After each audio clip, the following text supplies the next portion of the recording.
tortured brow. Mickey Mouse has grown up a cow. Now the workers have struck for fame, 'cause Lenin's on sale again. See the mice in their million hordes, from Ibiza to the Norfolk Broads. Alors, on va reprendre, si vous voulez bien vous installer. Et donc, on reprend avec la dernière table ronde de la matinée, qui est animée par Rebecca Donauer, journaliste franco-allemande à Arte. Et Rebecca, je te laisse le soin de présenter les intervenantes. Et je vous invite à monter toutes sur scène, si vous le voulez bien. Merci. Merci à vous.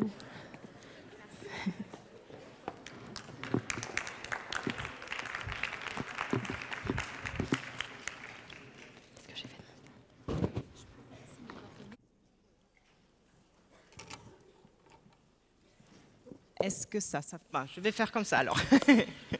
Très bien. Bon, bonjour, bienvenue. Je suis ravie que vous êtes là encore, même si on a pris du retard. Donc aujourd'hui, ici maintenant, on va parler de la directive européenne de la lutte contre les violences faites aux femmes. On va tout à l'heure en parler directement ce qui est dedans. Je me présente juste vite fait avant. Donc je suis journaliste franco-allemande à Arte, à la rédaction du Arte Journal. Je baigne un peu donc, du coup, dans l'actu internationale et européenne. Et je m'intéresse particulièrement au sujet féministe. Donc c'est aussi pour ça que je suis très heureuse d'être ici aujourd'hui avec vous et avec vous quatre surtout.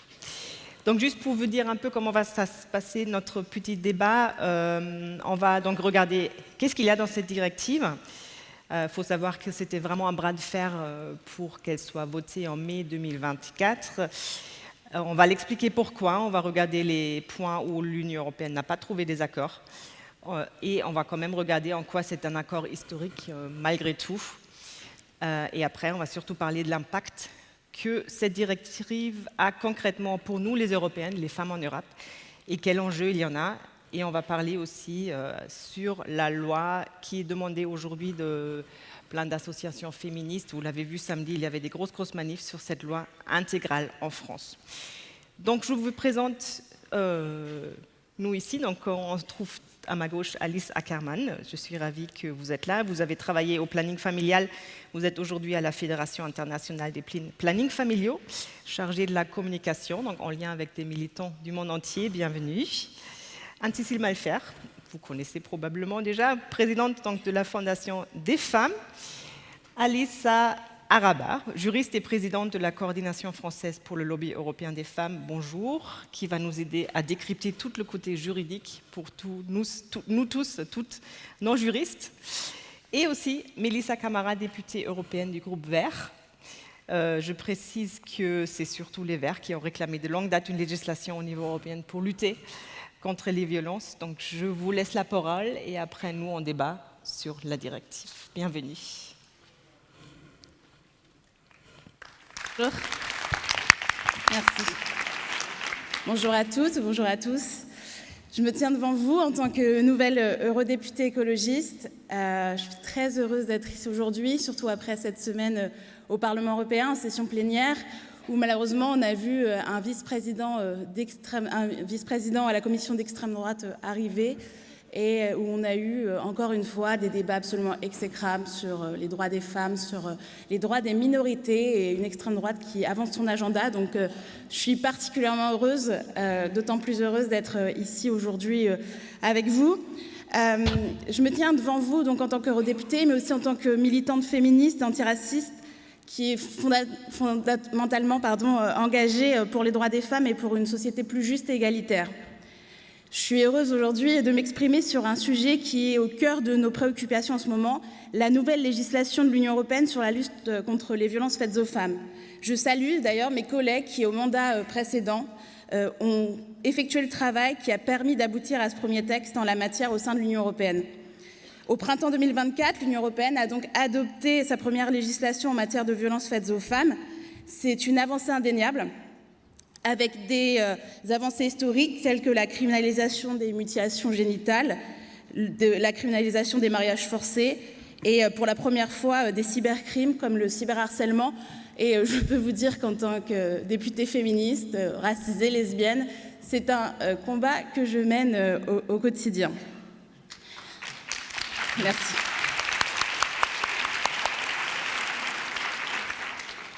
Une avancée indéniable, mais qui mérite quelques critiques, surtout lorsqu'on s'intéresse aux débats qui ont eu lieu autour de la définition du viol. Ce texte, qui devait être un puissant outil pour nous protéger, a vu sa proposition de définition de viol fondée sur l'absence de consentement rejetée, faute d'accord entre les parties. Cela a été un tournant dans les discussions et il est essentiel aujourd'hui de comprendre pourquoi cette question est si cruciale. Le consentement, c'est la notion clé pour comprendre les violences sexuelles. Et pourtant, à cause de divergences entre certains États membres, et surtout à cause du lobbying intense de notre gouvernement, le gouvernement français, nous avons échoué à inscrire dans le marbre une définition claire qui protégerait efficacement les victimes. Macron a utilisé comme argument qu'il n'existerait pas de base légale pour mettre en place cette législation. Or, les services du Parlement et de la Commission européenne disaient le contraire. Je voudrais également souligner l'absence de protection des femmes sans papier au sein de la directive. C'est un sujet que je traite et qui me tient aussi à cœur en tant que militante antiraciste. Cette absence de protection au sein de la directive, alors qu'elles sont des dizaines de milliers concernées en Europe, cela a des conséquences terribles sur leur vie. Des mécanismes de signalement sûrs ne leur sont pas garantis. Des femmes, donc, n'auront pas accès à la justice de peur de voir leur information au service de l'immigration donnée. En supprimant cette protection, pourtant validée par le Parlement et la Commission, les États font primer le statut d'immigré à celui de victime. Pourquoi ? Parce qu'ils sont en ce moment dans une course à l'échalote de la loi la plus répressive concernant l'immigration, et ça marginalise des femmes. Aujourd'hui, ça a un impact concret sur leur vie. Il est urgent de penser les législations pour qu'elles protègent vraiment toutes les femmes. Ces différences sont au cœur de l'approche intersectionnelle que je défends et qui me semble essentielle dans la lutte contre les violences. L'intersectionnalité, c'est la reconnaissance du fait que les femmes sont confrontées à des discriminations multiples et croisées. Cela veut dire que selon leur origine, leur classe sociale, leur identité de genre ou leur orientation sexuelle, certaines femmes peuvent être encore plus vulnérables à la violence et leurs voix sont souvent mises de côté dans les débats au sein du Parlement et dans les assemblées. La question du consentement est ainsi d'autant plus sensible pour les femmes qui, en plus de subir des violences sexistes, doivent faire face à des discriminations raciales, économiques ou autres. Pour ces femmes-là, la législation européenne doit tenir compte de leur réalité spécifique, de leur quotidien. Comment cette directive va-t-elle la protéger si nous ne prenons pas en compte cette dimension de précarité sociale et légale ? Nous, écologistes, menons la bataille sur la question de la prise en compte de toutes ces réalités. Car l'inaction sur cette question, ce manque d'une véritable législation européenne qui prend en compte cette notion, risque de continuer à laisser certaines femmes dans l'ombre. Ces femmes qui, face à la violence, se retrouvent sans recours adapté, sans soutien et bien souvent sans reconnaissance de leur souffrance. Mais au-delà de la déception face à cette définition insuffisante du viol ou cette mise de côté des femmes migrantes, il est important de se demander ce que cette directive va réellement changer pour les Européennes. Dans sa forme actuelle, elle semble offrir des mesures importantes sur la préservation des violences, sur la protection des victimes et sur la répression des auteurs. Mais ces mesures doivent être accompagnées d'une mise en œuvre ambitieuse et d'un financement suffisant. L'argent, on le sait, dans la lutte contre les violences est au cœur de l'efficacité. Il n'y a pas de politique publique sans financement. Car les lois ne sont rien sans une application rigoureuse. Une question centrale que beaucoup se posent en France, en Europe, cette directive peut-elle servir de levier pour soutenir des projets de loi nationaux comme le projet de loi global sur les violences faites aux femmes en France ? Je pense que la réponse est oui, mais à condition que nous exigions une vision plus inclusive et plus ambitieuse de cette législation. Il est impératif que nous nous battions pour que chaque femme, où qu'elle se trouve, qui elle soit, quel que soit son statut ou son origine, bénéficie des protections promises. Et il est tout aussi crucial que nous ne nous contentions pas de demi-mesures, mais que nous mettions en place des mécanismes de surveillance et des fonds dédiés pour garantir l'efficacité de ces lois. En tant que députée européenne, je m'engage à défendre une législation européenne qui tienne réellement compte des réalités vécues par toutes les femmes. Je m'engage à ce que les débats sur les violences faites aux femmes ne soient pas seulement des discussions théoriques, mais qu'ils soient le reflet d'un engagement concret pour des politiques publiques réellement inclusives et intersectionnelles. Parce que le patriarcat détruit et tue partout, tout le temps. J'ai une pensée aujourd'hui pour Gisèle Pellicot. Merci à elle. Merci. Merci. Merci pour cette force dont elle a fait preuve durant ces 3 mois et cette force qu'elle veut transmettre à nous toutes et tous. Nous devons d'être à la hauteur. Le violeur n'est pas un monstre, c'est le fils saint du patriarcat. Nous avons l'opportunité de montrer l'exemple, de montrer qu'il est possible de mettre en place des législations qui non seulement protègent les victimes, mais qui agissent de manière proactive pour changer vraiment la société, pour changer nos vies. Il est temps de regarder la réalité en face et d'agir pour que toutes les femmes puissent enfin vivre libres et en sécurité. Pour conclure, j'aimerais reprendre les mots de Gisèle Pellicot. Le viol ne fait pas partie du futur. Merci.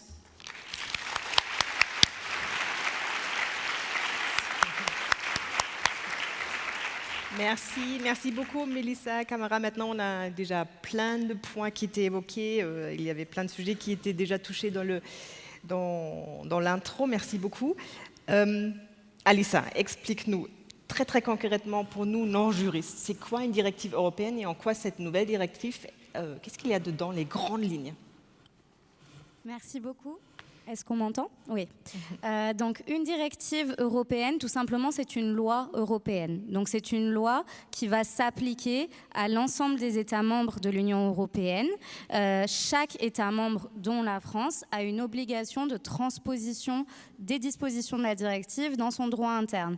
Donc, qu'est-ce que ça veut dire? Si, par exemple, la directive à harmoniser une définition du mariage forcé, chaque État, sur la base de cette définition, doit adapter son droit national pour refléter les dispositions de la directive. Il n'est pas possible pour un État membre de l'Union européenne d'adopter des lois qui sont contraires aux normes européennes, au droit européen. Donc ça fait partie de ce qu'on appelle la hiérarchie des normes. Donc, pourquoi cette directive était importante ? Parce que jusqu'ici, au niveau européen, il n'existait pas de texte sur les violences contre les filles et les femmes. On entend souvent parler de la Convention d'Istanbul, elle a été présentée ce matin. La Convention d'Istanbul, c'est une convention du Conseil de l'Europe, non pas de l'Union européenne, nuance importante. Ah. Bonjour. Qu'est-ce qu'il y a à notre disposition? Ah, d'accord. Bon, je vous prie de rester quand même avec nous et d'y aller après. Vous restez ici, Mais on ira manger tous ensemble. On va nourrir autre chose aujourd'hui ici, encore pendant 3/4 d'heure. En plus, j'ai faim, donc c'est très déconcentrant, mais c'est pas grave. C'est pas mal. Du coup, donc, les grandes lignes de la nouvelle directive. Oui, les grandes lignes de la nouvelle directive. Pourquoi c'est important? Donc, la Convention d'Istanbul, tous les États membres de l'Union européenne ne l'ont pas ratifiée. Or, ce qui est considéré par l'Union européenne lorsqu'elle met en place cette directive, c'est de dire les violences contre les filles et les femmes, c'est un phénomène qui a une nature qui est transfrontalière. C'est-à-dire que pour lutter efficacement contre le phénomène, il faut qu'on ait une certaine harmonisation et une certaine coopération au niveau européen. Ça repose par exemple sur une ligne d'écoute d'urgence pour les victimes de violences au niveau européen. Donc la Commission fait cette proposition et elle est essentielle tout d'abord parce qu'il y a une reconnaissance dans cette directive, la première reconnaissance explicite au niveau de l'Union européenne du fait que les violences contre les filles et les femmes sont une atteinte aux droits fondamentaux des femmes, donc une atteinte aux droits humains, une atteinte à la dignité humaine, une atteinte au principe de non-discrimination fondée sur le sexe, et que donc c'est une priorité dans la mise en œuvre de l'égalité femmes-hommes, l'égalité entre les femmes et les hommes, qui est une valeur fondamentale de l'Union européenne. Pour atteindre cette égalité, il faut que l'Union européenne légifère sur les violences contre les filles et les femmes. C'est donc l'origine de cette directive. Et donc en 3 mots, je donnerai peut-être les détails du contenu plus tard, mais comme on m'a demandé d'être brève, juste sur l'articulation de la directive, il y a un premier volet qui est sur la criminalisation, qui définit un certain nombre de crimes qui doivent être harmonisés au niveau de tous les États membres de l'Union européenne. Donc ces crimes sont le mariage forcé, les mutilations sexuelles féminines et plusieurs formes de cybercrimes, le partage d'images intimes sans consentement. On reviendra tout à l'heure. Ok, donc on reviendra tout à l'heure. Il y a un volet prévention, un volet protection des victimes, identification, prise en charge et protection des victimes, avec tout ce que ça demande comme collaboration avec les associations, etc. Et un volet aussi sur la coordination avec des plans d'action nationaux, la collecte de données, la coopération entre États. Je m'arrête là pour l'instant, merci. Alice, en quoi est-ce que c'était vraiment un accord historique, comme c'était dit après? Pour nous, c'était un accord historique. Alors, quand je dis nous, c'est l'IPPF, donc je représente la Fédération internationale des plannings familiaux. Donc, on fédère tous les plannings familiaux dans le monde. Il y a le planning familial en France, mais il y en a dans chaque pays. Et au niveau européen, c'était historique, parce que c'était la première directive européenne de lutte contre les violences faites aux femmes et aux filles.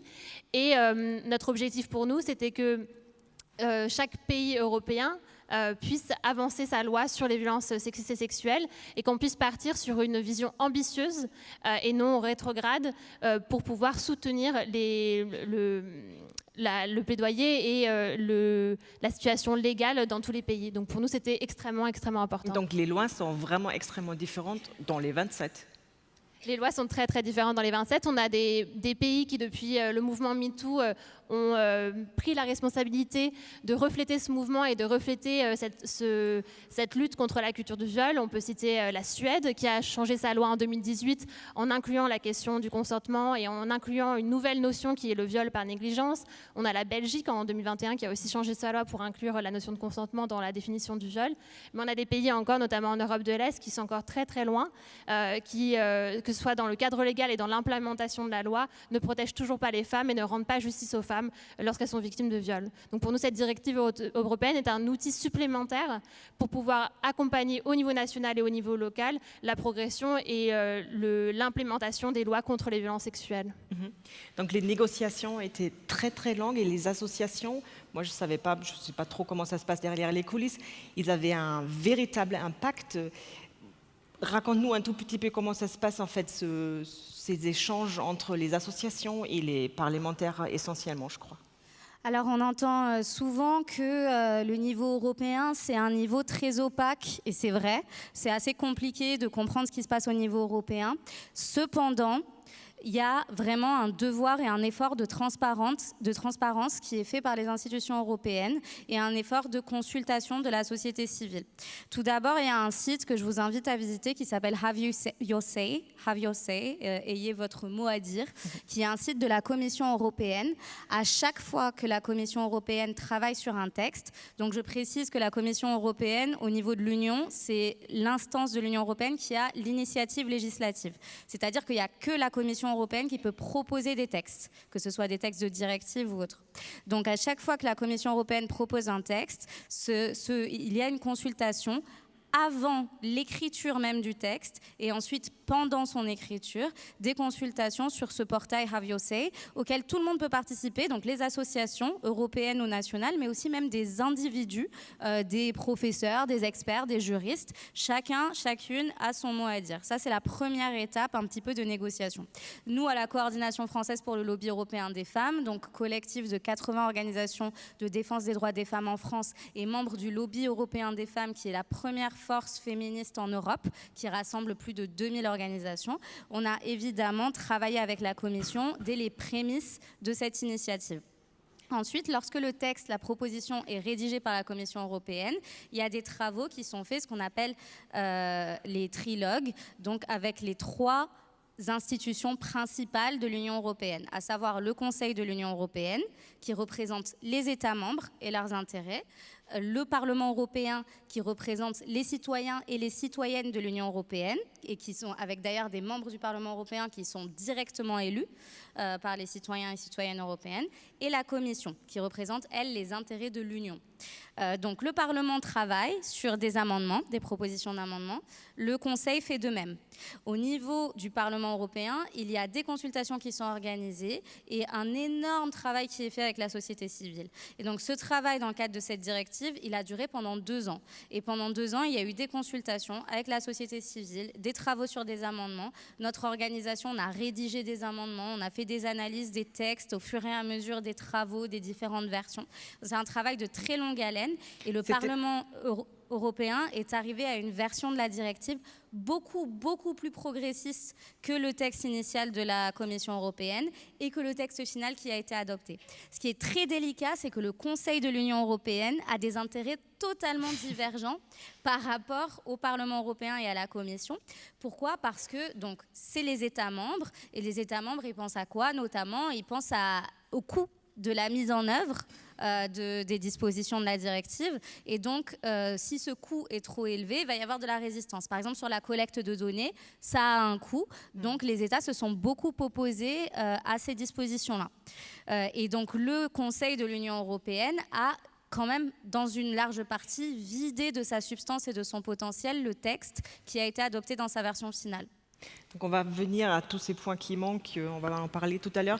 Mais juste pour le sentir un peu, Alice, c'est quoi l'amende que vous avez poussée comme association qui a vraiment marché? Un exemple très concret que vous avez, où vous avez lutté, que ça soit dans la directive. Oui, juste avant de répondre à cette question, ce que je voulais souligner sur la question de la consultation à la société civile, ce que je trouvais hyper intéressant dans le processus que tu décrivais, c'est que nous, au niveau de l'IPPF, on a pu, et de façon assez historique, vraiment collaborer avec beaucoup d'associations au niveau européen. On a travaillé avec Amnesty International, on a travaillé avec Human Rights Watch, on a travaillé avec le réseau des travailleurs et travailleuses du sexe au niveau européen, on a travaillé avec ILGA Europe qui lutte pour les droits des personnes LGBTQI+. Et du coup, c'était assez historique de voir que différentes associations qui ne travaillent pas forcément sur les mêmes sujets ont construit des ponts pour lutter pour une directive qui puisse couvrir en fait toutes les violences au pluriel que subissent les femmes au pluriel. Et c'est ça qu'on a essayé le plus possible de pousser dans la directive avec une approche intersectionnelle où aucune femme n'est laissée de côté dans cette lutte contre les violences. Et un des aspects sur lesquels on a beaucoup travaillé, c'est la cyberviolence, sur lequel on avait très peu de lois. Même au niveau français, c'est un travail sur lequel on travaille énormément. Et du coup, le fait que la cyberviolence, le cyberflashing, le cyberharcèlement est inscrit maintenant dans la directive européenne, ça va pouvoir donner des outils à nouveau à nos plannings familiaux à travers l'Europe pour pouvoir transférer cette loi au niveau national et du coup protéger et criminaliser les cyberviolences. On va maintenant regarder un peu ce qui n'est pas trop finalement dans la directive. Et si je me rappelle bien, vous n'étiez pas trop d'accord que le cyberharcèlement, ça va assez loin dans la directive, non ? C'est ça, je suis tout à fait d'accord avec ce qui vient d'être dit sur l'importance que les cyberviolences sexistes fassent partie de cette directive, puisque c'est historique. On n'avait pas d'instrument transnational sur la lutte contre les cyberviolences sexistes. Or, c'est un phénomène qui explose absolument et qui, par nature, est un phénomène transfrontalier et qui donc a besoin d'une réponse à minima européenne. Donc, important, oui. En revanche, effectivement, on a une lecture critique de ces articles qui, à notre sens, ne vont pas assez loin. Notamment l'article 5 qui concerne la criminalisation du partage d'images intimes sans consentement. Alors, il faut savoir que cet article, au départ, ne criminalisait que les images à caractère sexuel. Donc, par exemple, pas les images de nu. Donc ça, c'est un progrès qu'on a obtenu à travers le plaidoyer autour de la directive. Cependant, les limites qu'on identifie, tout d'abord, la directive, de manière inexplicable, opère une distinction entre l'espace en ligne privé, dit privé, et l'espace en ligne public. Donc, ce qui est considéré dans les considérants de la directive comme l'espace en ligne privé, ce serait des forums privés, des groupes WhatsApp privés, des comptes OnlyFans, par exemple, qui sont sur abonnement. Or, c'est un concept, tout d'abord, qui, d'un point de vue féministe, a été un obstacle à la criminalisation d'un certain nombre de violences contre les filles et les femmes, cette idée d'espace privé, depuis des années, voire des décennies, et donc le mouvement féministe s'y oppose. Mais aussi et surtout, c'est un concept qui est totalement inopérant lorsqu'il s'agit d'Internet. Parce qu'une fois qu'une image est publiée sur Internet, peu importe dans quel cadre elle est publiée, le potentiel de partage est infini et la capacité pour les victimes de faire retirer ces contenus est quasiment inexistante aujourd'hui. On le constate en France, par exemple, dans le cadre de procès en cours, notamment l'affaire French Bukkake, qui a été qualifiée par le journal Le Monde comme le procès du siècle des violences sexistes et sexuelles. Des femmes qui donc accusent un certain nombre de personnes d'avoir publié des vidéos de viol en ligne sont incapables de faire retirer ces contenus d'Internet. Peu importe à qui elles s'adressent, que ce soit l'Arcom, que ce soit Pharos, que ce soit la justice. Et du coup, évidemment, les conséquences sur leur vie sont désastreuses, avec une traumatisation, une revictimisation, du chantage dont elles sont victimes, des discriminations à l'embauche, etc. Mais est-ce que côté législatif, c'est toujours trop en retard pour ce genre de sujet, de toute façon, non? On n'est pas obligé, lorsqu'on rédige la loi, de faire cette distinction entre l'espace public et l'espace privé. On peut Et pourquoi c'était fait alors? Ça a été décidé parce qu'il y a eu une volonté, je pense, de limiter la portée de ces articles, de pouvoir dire un partage d'images qui se fait par exemple dans le cadre d'un groupe WhatsApp, c'est considéré moins grave, alors que dans la réalité, l'impact sur la victime est similaire. Et donc, du coup, pour les États, notamment, peut-être qu'en termes d'investissement qu'il va falloir faire au niveau des forces de l'ordre, de la prise en charge des victimes, etc., c'est plus faisable. Donc ça, c'est la première limitation. La deuxième limitation, c'est la condition de préjudice sérieux. Donc il est indiqué que cette criminalisation, notamment du partage d'images sans consentement, qui inclut, et ça c'est très bien, les images créées par intelligence artificielle et la menace de la publication de ces images, tous ces crimes-là, ils sont condamnables seulement s'il y a un préjudice sérieux pour les victimes. Or, cette notion est subjective, arbitraire et pas définie, et donc laisse une marge d'interprétation au niveau de la justice pour la criminalisation de ces actes, et donc une insécurité juridique pour les victimes. Et la dernière limitation, non des moindres, c'est de manière explicite la mention de la liberté d'expression, la liberté des arts et des sciences dans l'article sur le partage d'images sans consentement. Donc là, on parle d'une image intime, partagée sans consentement, avec un préjudice sérieux dans l'espace public. Et on vient nous souligner dans l'article que ça peut être uniquement criminalisé si on n'est pas dans le champ de la liberté d'expression ou de la liberté des arts et des sciences.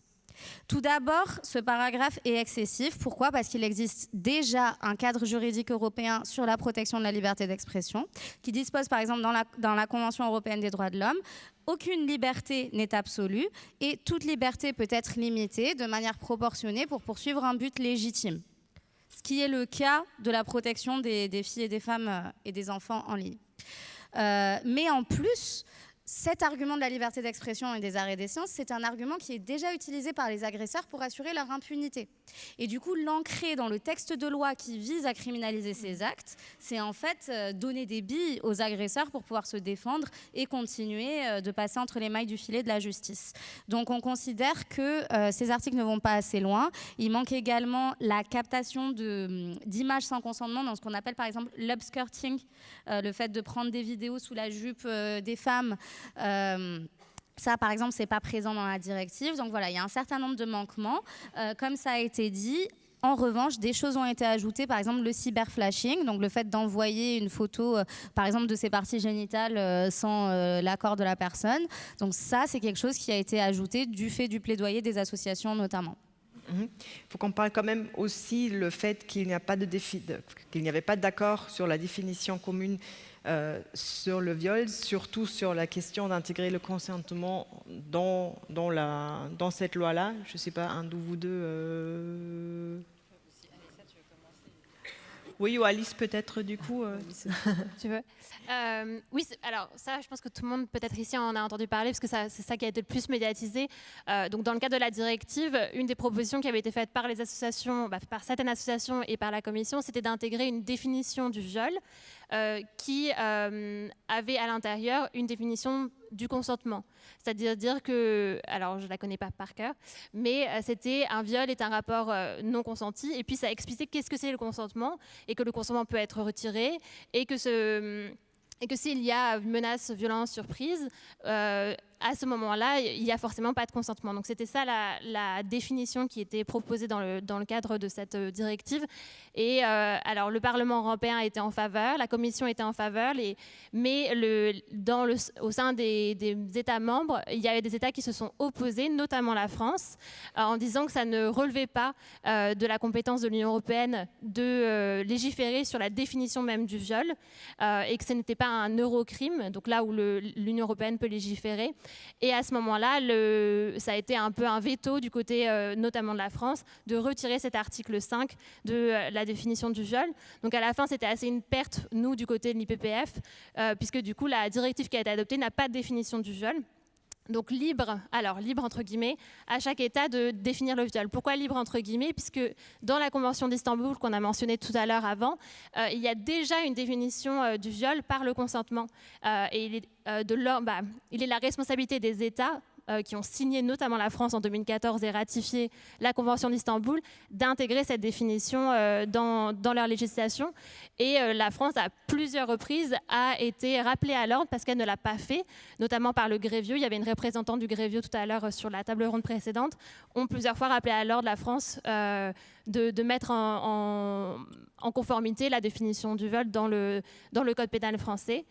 Donc ça a fait énormément de débat, même ici, entre les mouvements féministes, on n'est pas forcément d'accord, et c'est intéressant d'avoir ces débats riches de comment on peut rendre justice aux femmes qui sont victimes de viol. Oui, alors moi sur ce débat qui a effectivement occupé finalement la plupart des papiers dans les journaux, dans les médias par rapport à cette directive qui est extrêmement importante, comme l'ont souligné les intervenantes avant moi. Et ce que j'ai pu regretter à l'époque, et ce que je regrette d'ailleurs aujourd'hui, si on veut faire un parallèle avec la situation qu'on est en train de vivre en France, c'est que justement les débats, les papiers à la télévision, on parlait surtout de ça. Alors qu'il y avait plein d'autres choses dans cette directive qu'il était essentiel d'aborder, hein, comme l'a aussi expliqué Alissa, il y avait d'autres manquements à part la définition du viol. Et puis ce mot consentement et cette définition du viol telle que proposée par la directive, il y a aussi des débats, mais beaucoup d'idées reçues aussi sur notre propre définition du viol en France, beaucoup de mauvaises compréhensions aussi de pourquoi la loi en France est telle qu'elle est, et est-ce qu'elle est du coup plus progressiste ou moins progressiste que ce qu'il y a ailleurs en Europe aussi. Vous en pensez quoi? Elle est progressiste ou pas? Alors, moi, je pense que la loi que nous avons en France est en réalité pas si mal que ça, et qu'on a plutôt des pays en Europe qui essayent de tendre vers une conception qui s'approche de la nôtre. C'est-à-dire, oui, effectivement, dans la loi en France, il n'y a pas le mot consentement. Alors déjà, le mot consentement, en féministe, et je sais qu'on est nombreux ici, le mot consentement, il n'est pas entièrement satisfaisant, parce que quand on consent, c'est que quelqu'un propose et que l'autre dispose, et puis le consentement, le consentement oblige parfois à faire des choses, etc. Donc le consentement, c'est quelque chose de plus contractuel. Alors c'est important de quand même sensibiliser au consentement, ça c'est essentiel, à l'école, de faire émerger cette culture du consentement, bien sûr. Mais le droit du consentement, c'est quelque chose d'un petit peu différent. La culture du consentement, le droit du consentement, c'est pas pareil.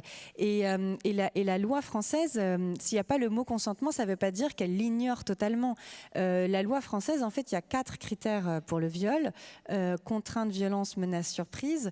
Et ces 4 critères, déjà, c'est beaucoup plus riche que la plupart des législations en Europe.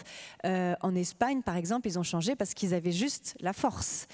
Donc tous les autres cas de viol que nous, on peut condamner en France, ils ne pouvaient pas en Espagne. Même chose pour la Suède, même chose pour d'autres pays. Et donc en France, et loin de moi l'idée de dire que c'est fabuleux ce qui se passe en France, et justement je voudrais l'expliquer après, il y a plein de choses à améliorer en France, mais en tout cas la loi française n'est pas forcément la plus mauvaise qui existe en Europe. Il y en a plutôt des pays qui tendent à s'y approcher via, nous justement on a pensé au consentement en France, mais comme la loi française, l'intention de la rédaction, c'était de regarder que les actes de l'agresseur. Donc on a le consentement en quelque sorte, mais en miroir inversé, on a le consentement du point de vue de l'agresseur. Le consentement du point de vue de l'agresseur, c'est la surprise. C'est-à-dire en fait, les actes qu'il a posés, les choses qu'il a fait, qui ont empêché la victime de pouvoir réellement consentir. C'est ça la surprise. La surprise, si vous regardez sur Google, ça veut dire quoi surprise? C'est pas quelqu'un sort d'un gâteau, surprise. Non, c'est pas ça. C'est le défaut de consentement. Voilà. Donc en fait, on est bien dans une rédaction qui prend en compte le consentement, mais vraiment du point de vue de l'agresseur. La force, c'est qu'est-ce qu'il a mis en œuvre pour forcer. La menace, c'est comment il a menacé. La contrainte, c'est tous les types de contraintes qui font que la dame, elle ne peut pas consentir, la victime. Donc en fait, le consentement, il existe sans être complètement nommé, mais c'est fait exprès. C'est pour justement, parce que d'ailleurs dans les années 70, les combats des féministes, ça a été justement de se débarrasser de tout ce qui pouvait ramener les projecteurs sur la victime. Et c'est ce qu'a fait Gisèle Halimi dans le procès d'Aix aussi, c'est se dire vraiment la plaidoirie, vous la relisez aujourd'hui, elle détruit, elle le nomme la théorie du consentement, en disant que ça fait partie des raisons que voilà, qu'à force, ce sont les agresseurs qui disent elle a consenti, c'est une autre manière de dire elle l'a bien cherché. Et donc voilà, donc la définition française, elle est probablement pas parfaite, mais en tout cas, je trouve qu'il y a on entend beaucoup de choses qui ne sont pas forcément tout à fait exactes à ce propos. Et en tout cas, la directive telle qu'elle était rédigée nous aurait peut-être amené à faire un petit pas en arrière. Dans tous les cas, moi, j'aurais préféré, bien sûr, que les pays puissent se mettre d'accord sur une définition du viol qui permette à tous les pays de progresser. Ouais. Et ça, c'est un vrai échec de ne pas avoir réussi à faire émerger un texte qui permette cela. Mais en tout cas, ce que je regrette aussi, c'est que la définition du viol est certes absolument essentielle, mais elle ne peut masquer tout le reste. Parce qu'en fait, qu'on ait ou pas une loi parfaite, si ça existe un jour, dans tous les cas, si on n'a pas assez d'enquêteurs pour enquêter, assez de juges pour juger, si on n'a pas d'éducation à la sexualité à l'école, si on n'a pas de prise en charge des victimes, etc., ah bah là, les politiques, ils seront contents, ils auront voté un beau texte. Mais derrière, les victimes, il se passe quoi pour elles? Est-ce qu'il y a vraiment moins de violences sexuelles demain? Donc ça, c'est aussi quelque chose d'extrêmement important. Et c'est pour ça, d'ailleurs, qu'à la Fondation des femmes, on se mobilise aussi beaucoup pour cette idée de loi intégrale dont on reparlera peut-être, mais pour se dire, oui, il y a des choses importantes et il faut avoir des belles lois, mais en fait, des belles lois, c'est pas si dur à faire. Puis ça coûte rien. Et ce qui est plus compliqué, qui demande aussi beaucoup de courage, c'est aussi parfois ce qui se voit moins derrière. C'est tout ce qu'il y a derrière pour du début à la fin, de la culture effectivement du consentement jusqu'à la prise en charge des victimes. Donc on va revenir absolument sur la loi tout à l'heure encore.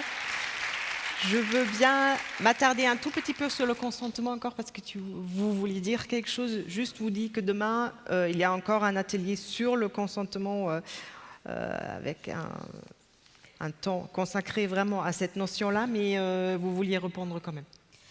Je voudrais réagir à ce qui a été dit tout à l'heure concernant certains États qui se seraient saisis du mouvement MeToo pour transformer leurs lois et d'autres qui seraient un peu à la traîne.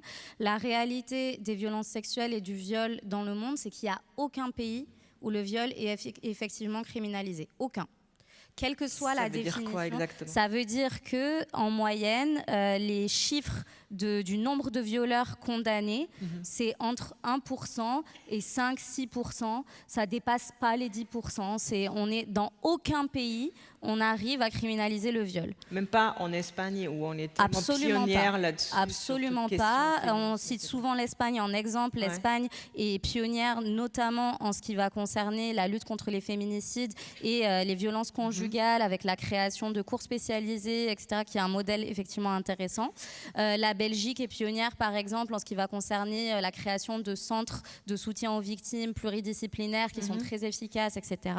Mais aucun pays n'arrive à criminaliser le viol de manière effective. Et ça, il faut le dire quand on parle de la définition du viol. Quand j'entends... Mais comment faire alors ? Eh bien, comment faire ? Il faut parler de la réalité du problème. Donc la réalité du problème, est-ce que c'est la loi ? Sachant que, quelle que soit la loi, le viol n'est pas criminalisé. Ou est-ce que c'est déjà le fait que les victimes ne portent pas plainte ? Du coup, comprendre pourquoi et remédier à ça. La prise en charge des victimes dans les postes de police.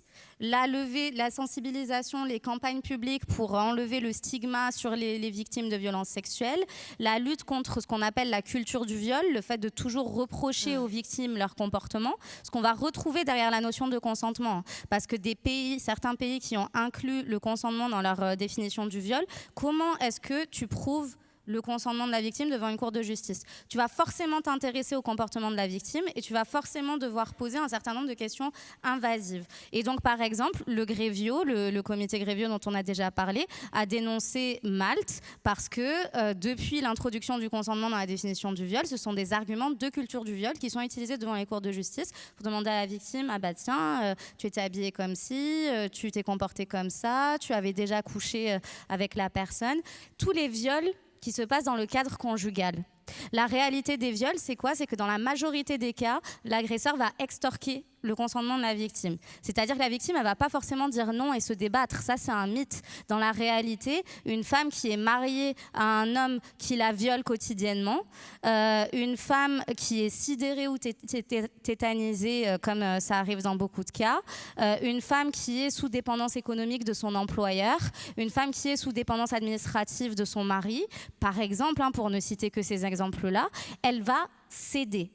Consentir dans un contexte d'inégalité, souvent c'est céder à la domination.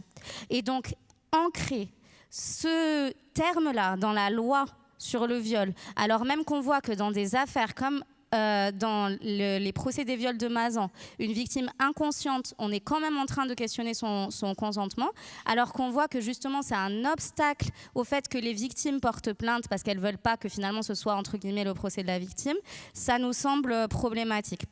Ce qui est très important de souligner aussi, c'est que dans tout crime, il y a un élément matériel. Donc là, en France, l'élément matériel, il est concentré sur la stratégie de l'agresseur, à savoir violence, contrainte, menace ou surprise. Il pourrait être l'élément matériel, l'absence de consentement. Mais il y a toujours un élément intentionnel.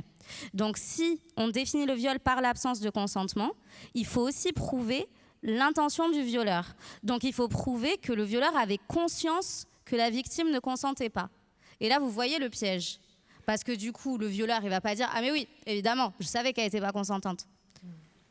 Et alors, comment on prouve un phénomène qui est totalement psychologique et totalement subjectif? Donc ça, c'est une autre question. En ce qui concerne les législations européennes, et je vais finir là-dessus, donc ça a été dit, il y a certains pays qui ont introduit le consentement dans la définition du viol. Il y a un seul cas où ça a donné lieu à une explosion des condamnations pour viol, 75% de condamnations en plus, c'est la Suède. Mais la Suède, si on veut être honnête intellectuellement dans notre bilan de cette loi suédoise qui date de 2018, il faut qu'on regarde quelle était la situation avant. Et ça a été dit par Anne-Cécile Meffer. La situation en Suède, c'était que les seules situations de viol qui pouvaient être condamnées, c'était avec l'usage de la force physique ou d'une menace grave de l'ordre pour que la victime se sente menacée de mort. Donc, évidemment, les cas étaient extrêmement restreints par rapport à la réalité de ce qui est criminalisé en France. Et si on regarde la jurisprudence de la Cour de cassation, les cas d'emprise psychologique, de domination, par exemple, hiérarchique au travail, les cas de paralysie involontaire, etc., sont considérés par la jurisprudence de la Chambre criminelle de la Cour de cassation. Alors évidemment, il y a des problèmes. Donc il faut harmoniser l'interprétation de la loi. Il faut travailler sur l'ensemble de la prise en charge judiciaire des victimes. La recherche de preuves, parce que le vrai problème aussi de la lutte contre les viols, c'est qu'il y a 94% de classement sans suite. Classement sans suite, ça ne veut pas dire que les femmes mentent, ça veut simplement dire qu'il n'y a pas assez de preuves, et il n'y a pas assez de preuves souvent parce qu'il n'y a pas assez d'actes d'enquête, et il n'y a pas assez d'actes d'enquête parce qu'il n'y a pas assez de moyens pour les forces de l'ordre et de formation des professionnels de police. Tout ça, c'est dans la directive violence. Et ça, c'est des choses dont il faut se saisir pour pousser le gouvernement français à faire de véritables efforts concrets, pas juste dans le changement de la loi, mais dans de véritables mesures qui peuvent véritablement changer la vie des femmes et des victimes de violences sexuelles. Voilà.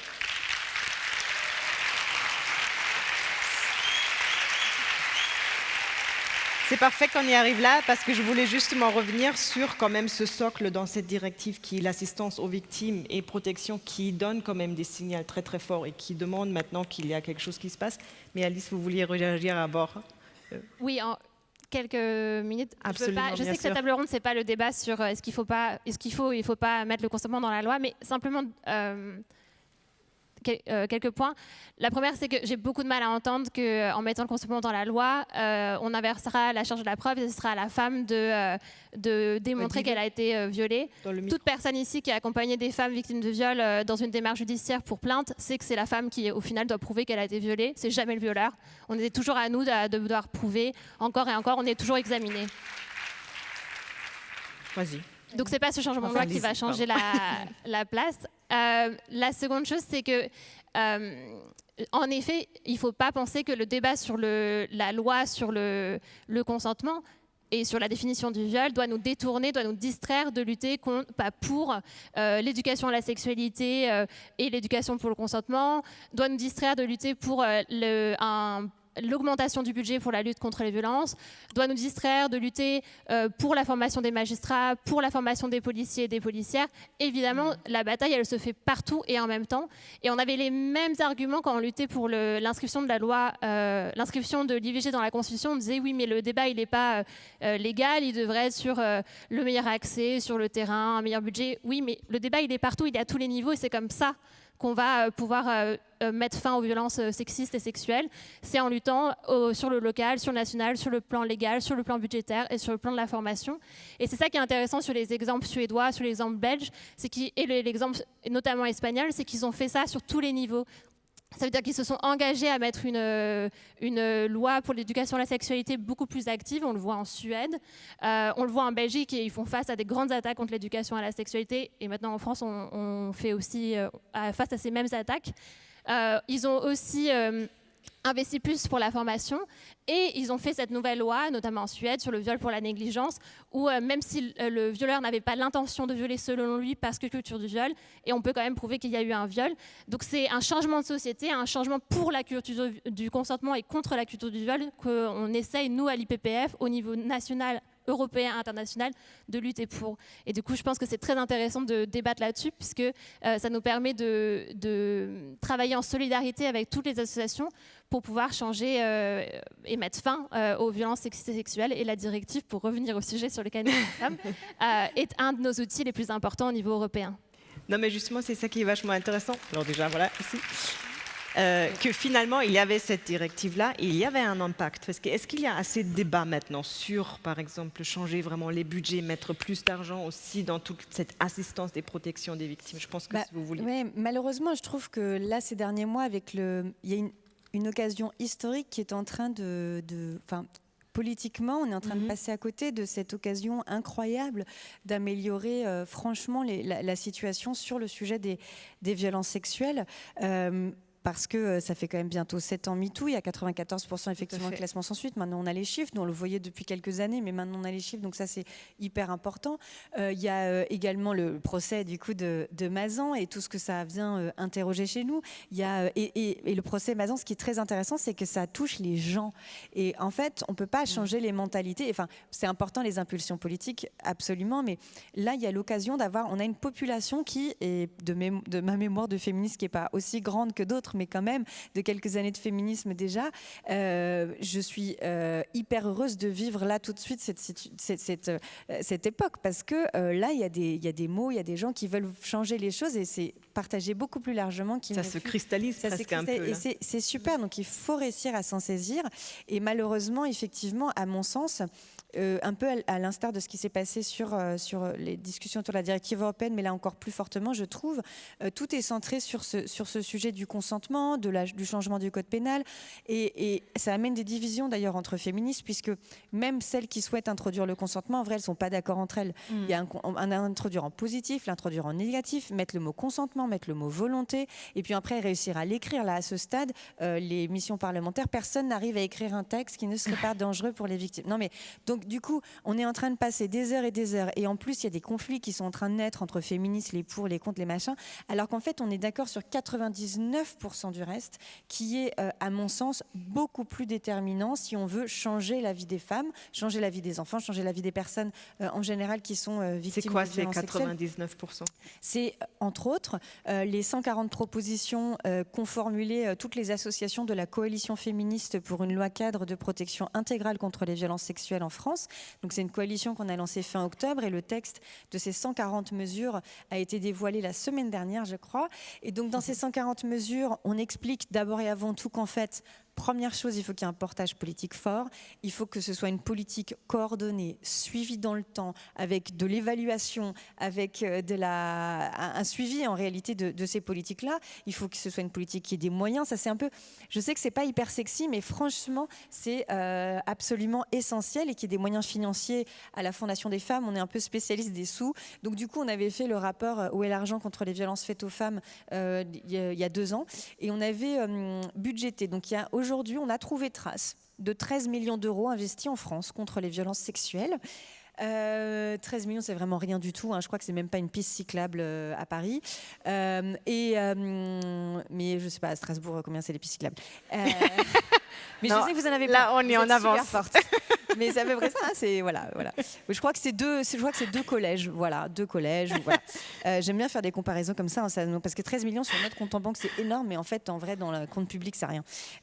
Il faudrait au minimum 344 millions d'euros pour réussir à répondre aux demandes des victimes aujourd'hui qui se signalent. Je parle même pas de toutes les victimes qui existent et qui ne se signalent pas et ne demandent rien. Une fois qu'on a une architecture politique et des moyens, alors on peut commencer à travailler. Et ce qu'on peut faire, c'est déjà d'abord et avant tout, parlons d'éducation à la sexualité en particulier. Là, vous avez vu ces derniers jours encore, voilà que les Antilles reviennent avec la théorie du genre, etc. Donc cela, il faut réussir à les combattre, il faut avoir les moyens. Aujourd'hui, il n'y a que 15% des élèves, mais je pense que vous le savez, des élèves en France qui bénéficient de la loi, de 3 heures de cours d'éducation à la vie sexuelle, affective et relationnelle, si je le dis bien dans le bon sens, en France, donc que 15% de nos enfants. Il faut aussi évidemment qu'on puisse avoir une vraie politique de protection des enfants, puisqu'en fait quand on parle de violences sexuelles, on parle de 160 000 enfants qui sont victimes d'inceste et de violences sexuelles tous les ans, donc c'est absolument énorme, et c'est toutes les recommandations de la Civise qui sont restées jusqu'à ce jour lettres mortes, qu'on reprend aussi dans les propositions sur la loi intégrale. C'est tout ce qui concerne les soins aussi pour les victimes, et ça coûte très cher. Il faut qu'on ait plus de professionnels, en particulier sur les soins évidemment psychotraumatiques, et qu'on ait les moyens de déployer ça. C'est tout ce qui concerne les plaintes. Donc tout à l'heure, Alissa Rabar l'a bien redit. Ce qu'il faut savoir, c'est qu'en France, sur la plupart des plaintes pour viol, aujourd'hui, en fait, il y en a tellement des plaintes pour viol aujourd'hui. Il y a 283% de plaintes pour viol en plus par rapport à avant MeToo. Donc aujourd'hui, c'est impossible. Donc si vous êtes une victime de viol aujourd'hui, que vous allez aujourd'hui porter plainte, vous avez moins de chances aujourd'hui qu'avant MeToo que votre plainte, elle soit étudiée correctement, qu'il y ait des enquêtes correctes, etc. Déjà qu'avant, c'était pas génial, mais alors aujourd'hui, vous avez moins de chances parce qu'il y a 283% de plaintes en plus et vous n'avez pas 283% d'enquêteurs en plus. Donc aujourd'hui, ils ont plus de plaintes, ils ont moins de temps pour chaque plainte, c'est assez mathématique. Donc on a une embolie totale des services d'enquête, de police, de justice. Donc si vous n'arrivez pas avec une plainte qui est hyper bien ficelée, avec vous-même tout ce qu'il faut dedans, toutes les plaintes, vous n'avez pas fait vos tests capillaires pour la soumission chimique qui coûte 1000 balles, vous n'avez pas fait ci, en fait, il est fort, si ce n'est pas en plus des actes avec d'une barbarie extrême, avec, en fait, ça va aller nulle part. Il y a par ailleurs des circulaires du ministère de la Justice il y a 2 ans qui disaient que pour épurer les stocks de plaintes, il fallait classer sans suite. Donc en fait, c'est une politique du gouvernement, c'est une politique pénale qui est claire. La direction, elle vient d'en haut. Et preuve en est d'ailleurs, aussi, ce qu'il faut savoir, c'est que ce n'est pas seulement les classements sans suite qui sont en augmentation, mais c'est aussi le nombre de condamnations qui est en baisse. En 2007, donc moi j'adore aller chercher, vous savez, les tableaux, je vous invite à le faire, sur le ministère de la Justice ou le ministère de l'Intérieur. En fait, il y a plein de tableaux Excel qui sont un peu cachés dans le site, mais qui sont géniaux. Donc j'ai téléchargé les tableaux des condamnations pour viol, et ça remonte en 2007. En 2007, figurez-vous qu'il y avait 1652 condamnations par an pour viol. En 2007. En 2007, la loi était moins bien qu'aujourd'hui, puisque depuis, elle a été encore améliorée, la jurisprudence, etc. 1652, c'est déjà pas énorme, hein, mais c'est tombé à 1000 en 2020-2021. Là, on remonte péniblement à 1200. Donc en fait, il y a 15 ans, il y avait 50% de condamnations en plus avec une loi moins bien faite. Et après, vous allez nous dire que le sujet, c'est la loi. Mais on voit bien que ce n'est pas la loi, le sujet.